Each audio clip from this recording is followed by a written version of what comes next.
Il tuo rapporto col pubblico è sempre più forte, come lo vivi? Lo vivo sempre con più emozione, addirittura con l'età mi commuovo, come i vecchi.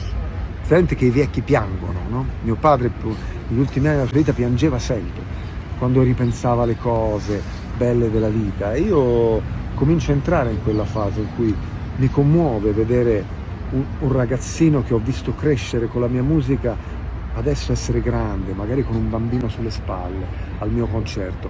Questa cosa qua mi commuove, mi fa sentire grato proprio di fare una cosa che sognavo di fare e che sto ancora facendo, dopo tanti anni la faccio ancora, per cui la parola non è emozione, emozione è troppo vaga, la commozione è qualcosa di struggente, è qualcosa che c'ha dentro anche un sentimento di perdita, no? Perché ti rendi conto che quelle cose belle vanno via.